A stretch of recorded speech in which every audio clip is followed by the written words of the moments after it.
Hello and welcome. Anyone who's complained that they find the study of history boring will surely need to rethink their position. This week, and increasingly over the last few years, figures like Tipu Sultan and Maharana Pratap have leapt from the pages of school textbooks to the forefront of national political discourse. Historians complain that politicians are trying to distort history in the service of a political agenda. Politicians, generally from the BJP, respond that mainstream Indian historians have been distorting Indian history in the service of a Congress and leftist political agenda for decades. While the losers in the slugfest, history as a discipline, and the millions of children studying it, whose education is now up for grabs as a tool for political indoctrination. Today we're asking, can history be righted? Can history be rewritten? On the show today, among one of the best-known historians writing on India, neither an academic or Indian by origin, although given how long he's lived here and how deeply he studied our past, I think I can call India his adopted country. We're pleased to welcome William Dalrymple. We also have Rana Safi, also an author, historian and also a columnist, Amir Raza Hussain, theatre artist, Rakesh Sinha, director of the India Policy Foundation, Chandra B. Sharma, chairperson of the National Institute of Open Schooling from the BJP, Dr. R. Balashankar from the Samajwadi Party, Juhi Singh, and Pavan Khera of the Congress. Thank you all. Dr. Balashankar, I want to start with you. We have so many young Indians here today in our studio, and growing up, we all took so much pride in the Taj. It's put us on the map. It is a UNESCO World Global Site. It is one of the 7 wonders of the world. And then we have leaders of your party saying it's not part of Indian culture. As far as we are concerned, Taj Mahal is a national heritage. It is part of our history. But Taj Mahal is also a world heritage. It is under UNESCO. It is protected monument. So as far as we are concerned, Taj Mahal has to be protected. And when our government came, when Kalyan Singh Ji was the chief minister there, he did a lot of work for beautification of Taj Mahal, and we made it one of the most visited monuments in India. But at the same time, there is a misrepresentation and misunderstanding of history of India. For some people, India's history begins in 1947. For some people, it is in the 14th century that the history begins. And as far as we are concerned, for the majority of Indians, the history of India begins from the Vedic age, and it's a long history. Why our textbooks are so boring? 2/3 of the history books are taken away by the Mughal period. 1/3 of the history is taken away by the British period, and just a quarter of the history book is written about 2,000 or 5,000 years of India's history. Okay, so history we don't is have boring. any Let's jazz it we up. are Let's trying to change connect things history around. Facts to don't the matter people in of the this process.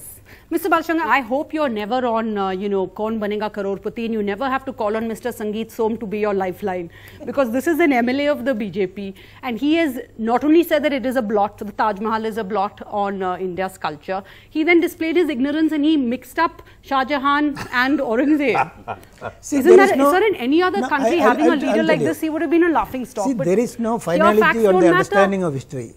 History is a subject which anybody can interpret, anybody can correct, anybody can rewrite, and it is a continuing process. That is why history is a very interesting subject.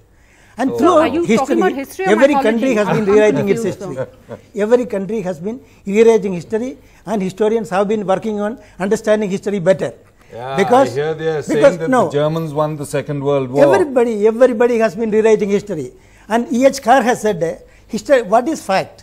Fact is only the raw material of a historian, and it is the bias of the historian that comes out as history. So every historian has a bias. And what facts you are going to represent, what facts are you going to take up, and what is that you are going to make it stand. Okay. So Mr. Balasan says that all countries are distorting history. Pavan, I want to come across to you. What he didn't say is that, so I'm going to say it, what the Congress has been doing for years is what they're doing now. They're doing nothing different, except they've taken it to a different degree. They've picked up the baton from you and they've run with it like the wind. Sonia Gandhi did say on NDTV, on our Walk the Talk show, that the emergency was a mistake. But we don't see any history textbook in any Congress rule state that focuses on this dark chapter of our history. I'll start from where Mr. Balachandran But respond to this also, I will, please. Definitely. I won't run away from any question. I'm not like him. My humble submission is history, I think, began on the 16th of May 2014. Let's erase everything else what happened before that. Let's start with Mr. Modi. Let's rewrite history as he is so obsessed about, and let's admit, Mr. Modi constructed the Taj Mahal. I think it will end all confusion. We will not have any conflict on this. I promise you from the Congress party, we will not oppose this. Mr. Modi constructed the Taj Mahal. Now, problem with them is, they have always found themselves on the wrong side of history. They should correct their sides and not change the history.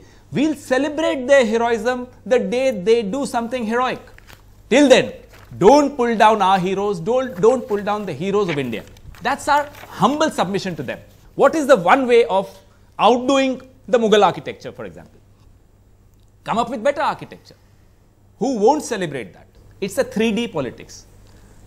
Digress, divert and divide. But answer my question. The I am fact coming that to the Congress has done this in the past, doesn't I it am expose definitely you? It puts coming you to on a that. weak wicket to actually take on the BJP on this issue. I am coming to that. My party president said emergency was a mistake. I say emergency was a mistake. We can't undo that. But we'll definitely admit where we went wrong. We won't change the history. We won't say emergency was never imposed. Can we ever say that? Now that's the difference between us and them. Don't lie, don't divide, don't digress, don't divert our attention from what is happening today. History can give us lots of fault lines. A good governance is that which governs despite fault lines and not depending on those fault lines. They depend on fault lines. They don't ignore fault lines. That's my problem. Okay. William, can you come in here? You're the historian. History is always the first victim of politics. A gentleman here from the BJP says, facts don't matter. Facts depend on the historian who's telling the story. Well, he didn't quite say that, in all fairness. He said that facts are the building blocks of history, and the job of a historian is to interpret them. And he quoted E.H. Carr, who's a very respectable historiographer. Every generation looks at history in the light of their own experiences, in the light of what's happened before. Things that seemed unimportant suddenly come to great importance if it echoes with the time. So historians do have to look afresh at the sources, but you have to base it on solid research. So I would agree that it is the job of each generation to reinterpret, but you do so using solid building blocks of fact. Where do we get this fact if none of us can agree on anything? If everyone is so polarized, nobody's willing to agree on what fact is. I mean, I think the Taj Mahal is a very good example of something which is actually extremely well documented. For all the popular stories about the Taj, which you can hear from ill-educated guides taking you round, if you actually go to the scholars, I think there's very little academic debate on the facts of what actually happened with the Taj. The most outstanding scholar is Dr. Ebba Koch in Vienna.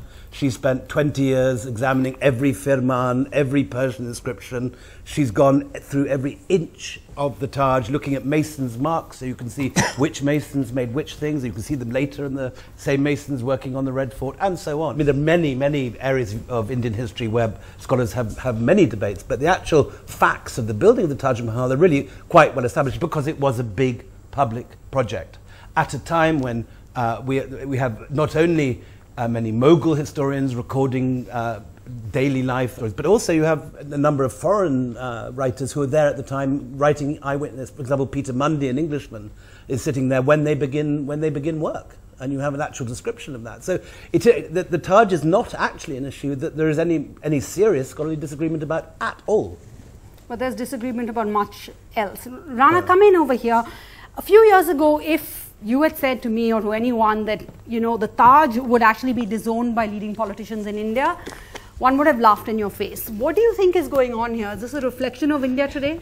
This is, you know, like the Taj is a very important and a very iconic monument.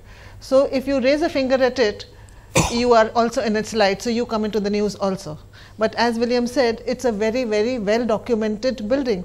And three contemporary historians of Shah Jahan, that is Lahori, Qazvini and Kambo, all three of them say that the location that has been chosen for her burial is the very eminent and pleasant, because it's in Persian. The words that are used are Haveli and Manzil. Then they go on to describe that where did the masons come from, where did the architect come from. The architect was from Lahore, Abdul Hamid Lahori. At that time, Lahore was part of India, so you cannot say that he was not an Indian.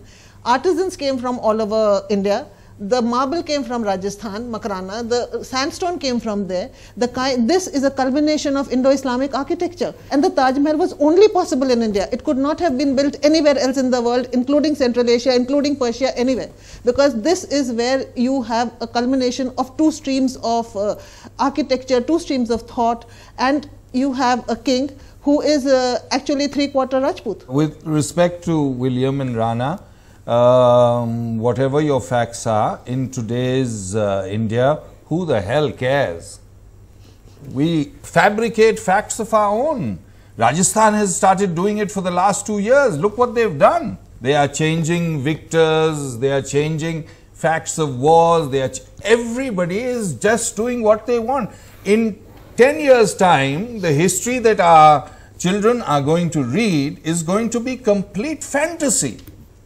Complete fantasy. Rakesh, in 10 years' time, history is going to be complete fantasy. In India today, facts don't count. This is a wrong interpretation of emerging narratives. You know, in France, Napoleon is being interpreted as a warmonger, also as a hero. A rightist prime minister interpreted him as a hero, and leftist prime minister interpreted him as a warmonger. So there is a space for narratives. But nobody said, nobody said that he won. Let me complete. Okay. Don't be excited, because the way you interpret. Okay, go ahead, Rakesh. Finish your point, Rakesh. Rhetoric. So this is a rhetoric that in 10 years entire history is being changed. Where is changed? I say nobody is disowning Taj Mahal, and we feel pride of the Taj Mahal. This is a great monument of India. Question is that if someone is going for a further research, in this room number 22, there are antiquities. They could be further researched. If nobody is saying that destroy Taj Mahal, having a parallel narratives, having a parallel research, further research doesn't mean that you are disowning, you are declaiming, you are destroying, number one. Number two, if someone is coming with a narrative and the fact that Man Singh has donated that fort, and that fort had one temple, nobody is saying that if temple was destroyed and Taj Mahal was constructed, so it is wrong, it should be deconstructed, we don't feel pride. Means history is told and retold. Facts are unearthed. So don't stop the process of history. Are you talking about P&O, claiming that there was a Shiva temple there first? No, I'm not. I just want to be clear, because you mentioned the temple, and so we need to. I'm not talking about he is one of. Then who are we talking about? Because he is one of the figures. No, but we need to base it on facts. So if it's P&O, then let's say that. If not, who are you basing this on? I am giving the fact that that fort was donated by Man Singh. It was not captured, Man Singh. And if there is a narrative that why Taj Mahal was constructed at a particular place, Agra, if the parallel narrative, you must let that narrative. That narrative is not going to dominate. But it has to be based on something. It must be based on Mr. Sinha, the only person so far who's been saying this is P&O. Can I say he has other bizarre theories also, including that Hindus, captured Italy, which would be a very difficult narrative for the BJP. Argentina. Jesus Christ.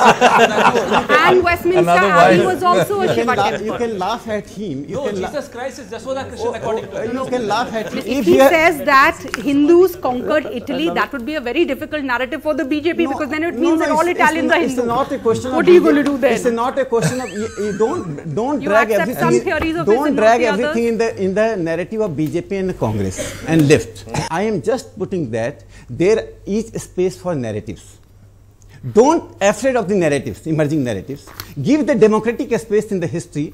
Look, as far Tipu Sultan is concerned, he was anti-British, no doubt. He had done a lot of things in science and technology, but there are other facts also. Why are you suppressing other facts? He had converted 4 lakhs Hindus. But that's not why he had converted 4 lakhs Hindus. No, but that is not why he is being celebrated, Mr. No base to this. Why? Instead of me responding, is there a historian who would like to respond? Let me finish. Go ahead. I've been one of the fortunate people who's actually as a child been inside the Taj Mahal, and the basement was still open, and I could see the two graves with the red sandstone as far as my consciousness can tell me.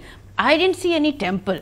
So nobody is saying temple. Sinha sir, you said, and the narratives fort exist. Was donated.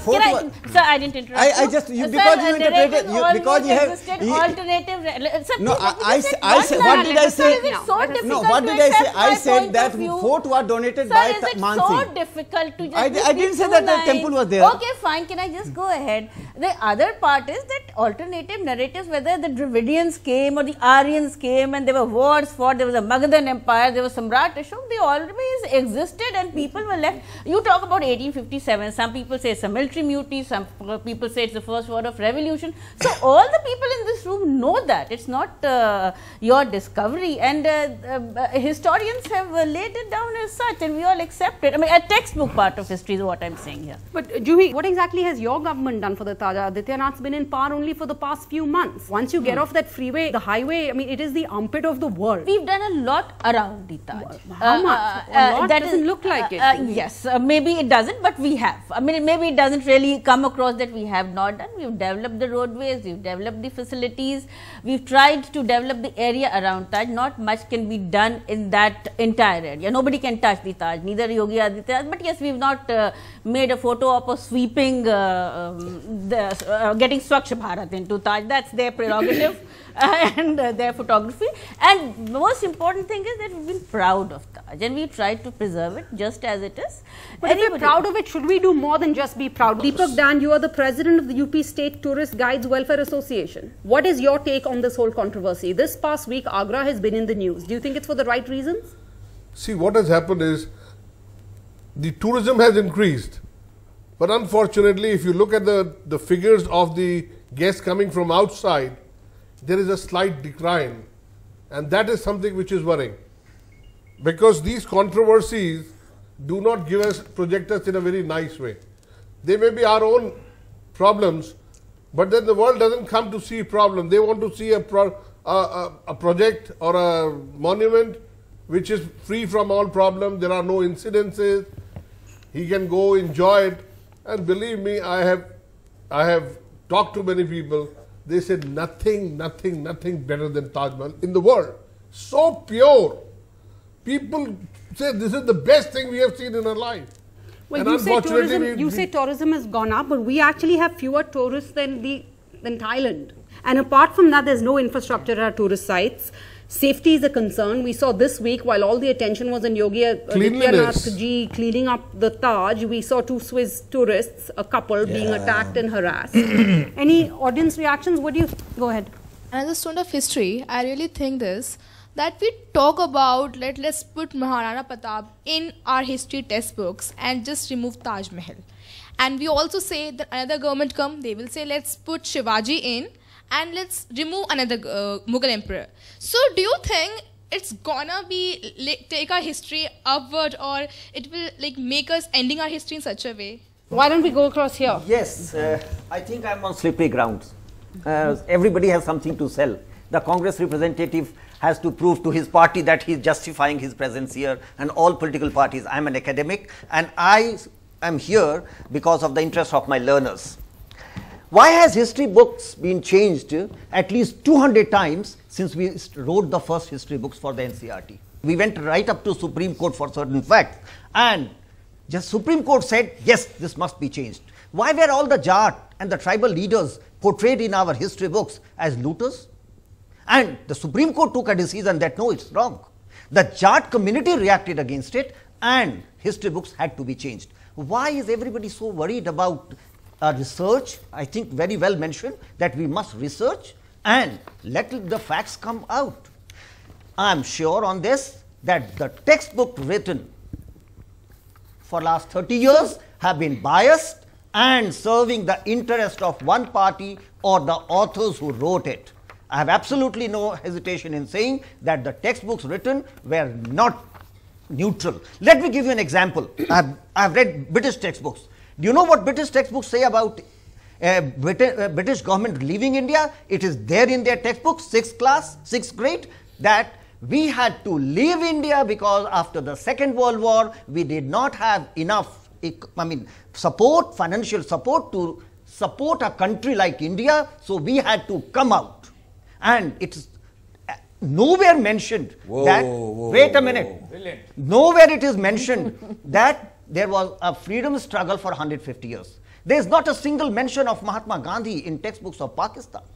Read Krishna Kumar. That has been And criticized severely by historians in No, now Pakistan. what I want to Pakistan, prove and what for I am God's trying to sake. make a Do we point want to of be is Pakistan? that history books are not gospel truth. History books are not gospel truths. We must research, and if research says we have written something which was not correct, we must change it. Okay, Why is everybody okay. so worried about the research Okay, history and the books facts need to be coming to changed. fore? Can we just change the outcome of a war?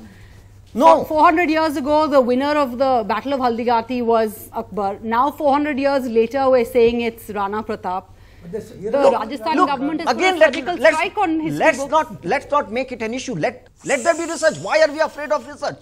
Who wrote all these textbooks and who wrote all this research? Immediately after the Mughals, the British came and none of them served the interest of Bharat.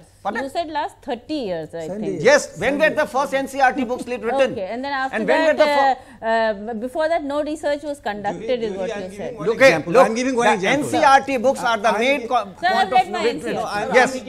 I do read my NCERT. No, I'm not from any party. I'm an academic and I have आप एक ही mentioned. Party पर हमला बोल रहे हैं और कहते हैं आप किसी पार्टी के You are representing a party. I'm not representing a ये party. तो मत करिए चारधारा I'm an academic. अरे Okay, छोड़िए can we academic not के have So a if I don't support Congress, I'm a और BJP. आप लोगों को बेवकूफ बना रहे हैं कि आप His किसी पार्टी के नहीं हैं। academic credentials are there for all of us to see. We know that. Yes. Can we please let all the panelists speak? Go ahead.